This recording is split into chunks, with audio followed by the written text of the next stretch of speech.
भंडारा जिल्ह्यात साकोली येथील मार्तंडराव कापगते स्मृती प्रतिष्ठान साकोलीच्या सौजन्याने स्मृती सोहळ्याचे औचित्य साधून गुणगौरव सोहळा आयोजन रामजी कापगते विद्यालय तथा कनिष्ठ महाविद्यालय बोदरा जांभळी सडक येथे संपन्न करण्यात आले। या सोहळ्याचे उद्घाटन दिशा फाउंडेशन साकोलीचे अध्यक्ष सरिता सुनील फुंडे यांच्या हस्ते पार पडले। अध्यक्षस्थानी भाजपा जिल्हाध्यक्ष प्रकाश बाळबुद्धे होते, तर प्रमुख अतिथी माजी आमदार हेमकृष्ण कापगते, उपसभापती करुणा वालोदे, ॲडव्होकेट दिलीप कातोरे, बोर्ड सदस्य विलास वाघाळे, सुनीता ब्राह्मणकर, प्रतिष्ठानचे अध्यक्ष राजेश सूर्यवंशी, सचिव हेमराज कापगते, जास्वंद कापगते आदी मान्यवर उपस्थित होती। यावेळी विविध क्षेत्रात उल्लेखनीय कार्य करणाऱ्या समाजसेवी व्यक्तींचा, गुणवंत विद्यार्थ्यांचा सत्कार करण्यात आला। महाराष्ट्र लाईव्ह न्यूज मदन कमाने, राज्य प्रतिनिधी भंडारा। एक सरकारी नोकरीचा आणि दुसरं राजकारणाचा। मी तुम्हाला सांगू इच्छितो, राजकारणासारखा फालतू धंदा नाही, तुम्ही अजिबात राजकारणात येऊ नका।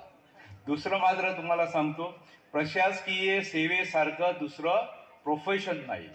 प्रशासकीय सेवेमध्ये तुम्ही जायलाच पाहिजे। मात्र जाण्यासाठी काय लागतं? जाण्यासाठी सगळ्यात प्रथम एक आदर्श लागतं। तुम्ही मुली आणि मुलांनी तुमच्या परिसरात असलेले तहसीलदार, BDO, PI, DYSP, deputy collector, collector, SP यांच्याकडे एकदा तरी तुम्ही जायला पाहिजे, त्यांच्याशी चर्चा करायला पाहिजे। मीही तुमच्यासारखा शाळेमध्ये असताना अशाच एका कार्यक्रमामध्ये कलेक्टर आले होते आणि कार्यक्रम झाल्यानंतर मला उत्सुकता होती की यांना विचारावं की कलेक्टर कसे झाले असतील, आणि त्यांची वेळ घेतली आणि त्यांनी मला 2-4 गोष्टी सांगितल्या। त्यांनी सर्वप्रथम सांगितलं की एकदा परीक्षा पास झाली, 3 वर्ष फक्त 2 ते 3 वर्ष अभ्यास करायचं, मग 30 वर्ष मजा मारायची। रोज दरवर्षी इन्क्रीमेंट मिळतं, 3 वर्षांनी प्रमोशन मिळतं, रिटायर झाल्यानंतर पेन्शन मिळतं, तुम्ही मेल्यावर तुमच्या बायकोला पेन्शन मिळतं, बायको मेल्यावर मुलांना पेन्शन। हे इतर वयोवृद्धांसाठी अभिमानाची बाब आहे। ज्यांचा इथे सत्कार झाला त्यांच्या कार्याला माझा सलाम, पण इतर वयोवृद्धांना हे प्रेरणादायी आहे। इतर छोट्या मुलांचा इथे जो सत्कार झाला, ज्यांनी उत्कृष्ट आपल्या वर्गामध्ये यश मिळवलेलं आहे, मी विश्वासाने सांगते, प्रेक्षकांमध्ये बसलेल्या ज्या विद्यार्थी आहेत त्यांना हे नक्कीच वाटलं असेल की माझ्या बाजूला बसलेल्या मुलाचा इथे सत्कार झाला, मला 1 किंवा 2 मार्क्स कमी पडले असतील, पुढच्या वर्षी मला हा सत्कार घ्यायचा आहे, तो त्या जोमाने पुन्हा अभ्यासाला लागेल आणि पुढच्या वर्षी या मंचावर येऊन तो सत्कारास पात्र ठरेल।